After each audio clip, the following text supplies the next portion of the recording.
сайн байцгаана уу манайхаа. Камертай ажлын логохоо шинэ дугаарыг та бүхэндээ өргөхөөр Дундгой аймгийн Манзгой хотод хүрэлцэн ирээд байна. Энд 1-р сарын 24-өөс 25-ны өдрүүдэд Монгол Улсын ерөнхийлөгчийн эвэлдэг зохион байгуулагдаж байгаа. Тэмээн дээрээс наран ойрхон өвлийн их наадам болж байна.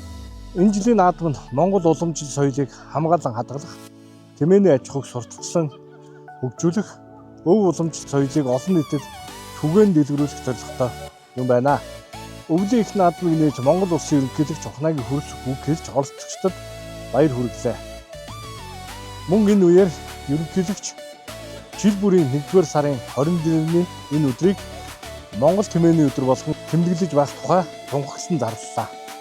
Тэмээн дээрээс наран ойрхон тэмээний их наадамд Дундгой, Өмнөговь, Дорногов, Ховь, Сүмбэр зэрэг 16 аймгаас 1000 орчим оролцогчид 700 орчим тэмээтэй ирж оролцож байгаа юм байна. Энэ удаагийн энэ наадам өргөн нэлийг сайхан болж байна. Тэгэхээр тэмээний соёл, олон нийтийн соёл болцоо хөгжих тухай өсмөр сайхан наадам болж байна. За ингээд хамтдаа байгаарай. Лайк, subscribe хийх үү багтаарай.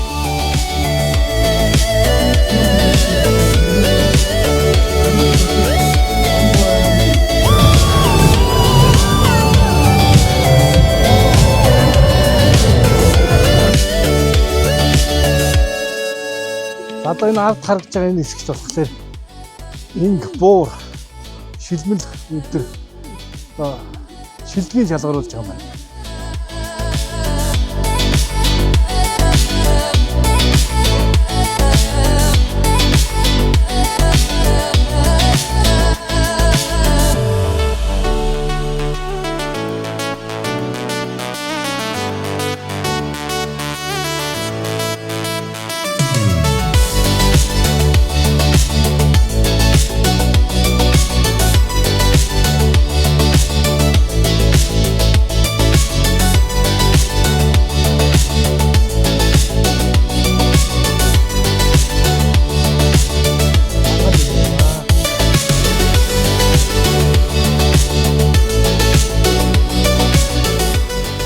Энэ одоо нөгөө энэ тэмээний баярын хүрээнд болдог нэгэн сайхан арга хэмжээл энэ сайхан тэмээтэй сайхан хос шалгаруулдаг. Тэдний оролцогчдын зарим нь ардуур харагдаж байна.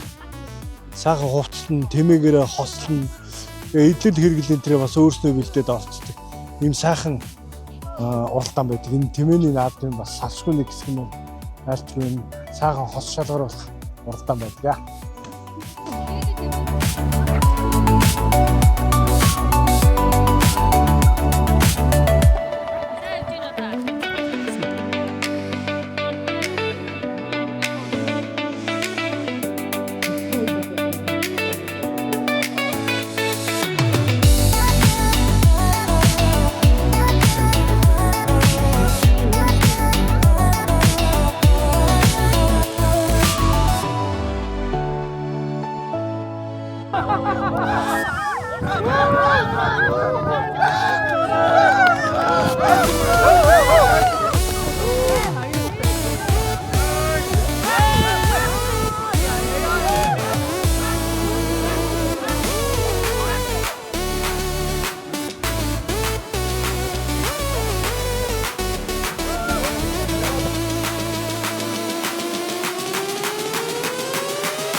Тэмээн дээрээс наран ойрхон өвлийн их наадмын хүрээнд Чингисхийн нэг давхарт нь цагаан дэрний өмчгсөн худалдаа болж байна.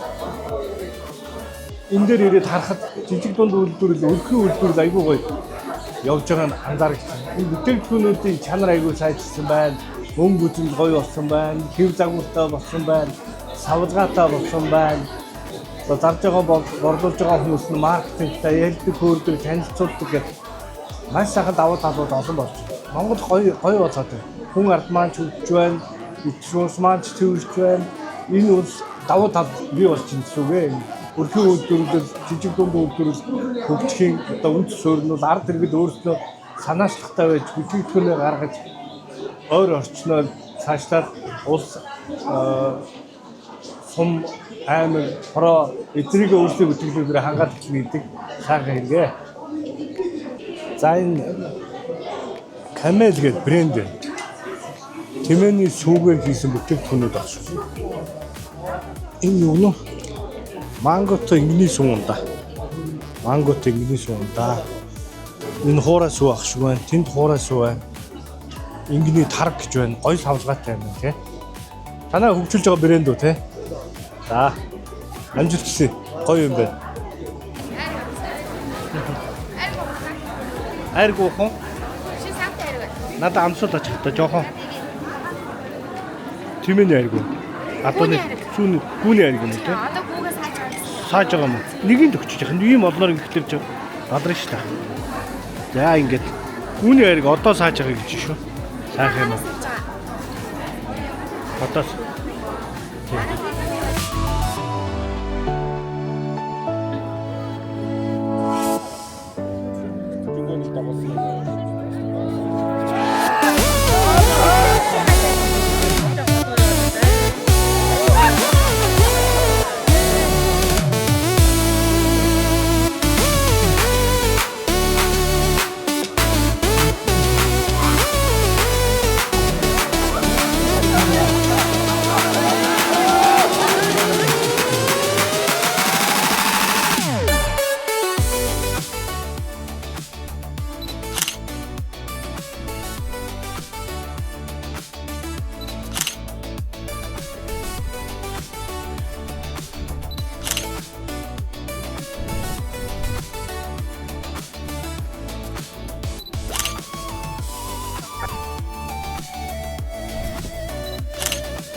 ханадраа таа.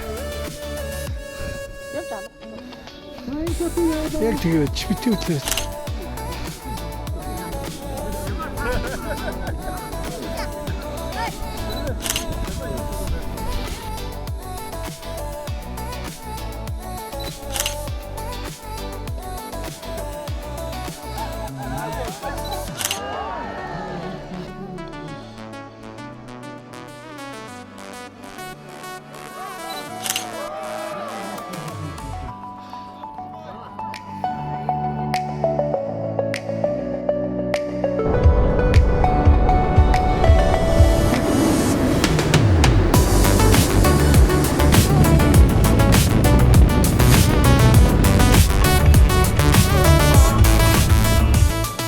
За аяллаа ингээд үргэлжлүүлж байна. Сая 2 өдөр Мандалгой хотын Тэмээний сайхан баяр дээр өнчлөө. Тэмээн дээрээс гоё, Тэмээн дээрээс наран орхон гээд өвлийн Тэмээний сайхан наадам болж байна. Түрүүн би хэлсэн маш олон аймагаас 1000 гаруй оролцож байгаа юм байна. 21 аймгийн бараг 5 нь үлдсэн юм уу, босд нь оролцож байгаа юм сайхан наадам байна. Янзын гоё ганган Тэмээнүүд ирсэн байна. Янзын гоё ганган хувцалсан байна. Оролцогчид мундаг байна, үзэгчид мундаг байна, зохион байгуулагчид мундаг байна. Үнэхээр сайхан наадам болж байна. Миний хувьд бол сэтгэл хангалуун сайхан дүрс бичлэг хийлээ, зураг авлаа. Энэ цаашдын жилдээ ингээд илүү хүртээмжтэй болох юм бол гадны жуулчид ирэхэд айгүй том тийм аяллаа бүтээгдэхүүн болохоор, аялал жуулчлалын бүтээгдэхүүн болохоор ийм гоё наадам болж байна гэж би бодож байна.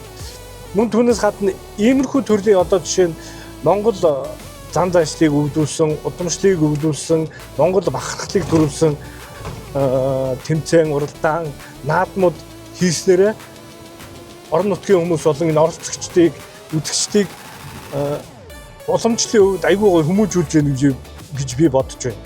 Энэ хүмүүс яг түрүүн хэлсэнчлэн бүтээгдэхүүнүүдэд айгүй гоё чанаржуулт юм байна. Мөн өмсөж байгаа хувцас хэрэгсэл хэрэглэгдэхүүнүүд, мормал, тэмээ бүгдийг бэлдэж байгаа нь янзын гоё. Үнэхээр гоё бэлддэг юм байна. Энэ чинээгээр нөгөө Монгол омогшил, Монгол удамшил, Монгол онцгойрол гэдэг зүйл бас хөгжих юм сайхан нөхцөл бас бүрддэг юм байна гэж би хувьдаа бодож байна. Тийм болохоор зохион байгуулагчдаа, оролцогчдоо бас ирсэн үзэгчид түмэндээ бүгдээрэнд нь өөрийн зүгээс чин сэтгэлээсээ баярлалаа гэж хэлье. За дахиад нэг юм хэлэхэд энэ удаагийн миний аяллаа хамтрагчаар Таван богд компани Toyota борлуулагчид Toyota компанийн оролцож байгаа. Би одоо Toyota-гийн LC 250 гээд шинэ загварын машиныг унаад явж байна. Надад бол таалагдж байна. Гэхдээ дараагийн дугаарууд дээр би энэ машины бас онцлог шинж, давуу тал, сул тал юу гэдгийг тэр бүгдийн тавханд бас өөрийн чадах хэмжээнд танилцууллаа. Би ч учиргүй машиныг нөгөө мэдлэг өндөр хүн биш болохоор аль болох энгийн талаас нь тавханд хүрэхийг хичээнэ. За одоо бол ингээд дундгуйс гараа авчлаа. Мандлагаас гараад явж байна. Өнөө шөндөө би өмнө говийн 70 садгад орж хонно. Тэндээс маргааш өглөө эрт гарч тавхиад явж байгаад 3 тис хэрмэн цав хүрээд онцох санаатай байна. Ямар ч байсан зорьсон газараа хүрчихийг бодноо. Ингээд аялал маань говийн нэлээд хэдэн газруудыг тавханд танилцуулна. Тийм болохоор аяллаа минь дугаартай хамт байгаарай гэж хүсэж байна. Мөн like, subscribe энэ аягүй хэцүү юм уу те. Одоо тэр нөгөө намайг дэмждэг тэр боломжуудыг бас тавхан надад бас гаргаж өгөөрэй. Би дараагийн аяллуудаар илүү сонирхолтой аяллуудыг тавхандаа хүргэх болно. Ингээд камертай аялал маань үргэлжилж байна. Түнтэй баяртай.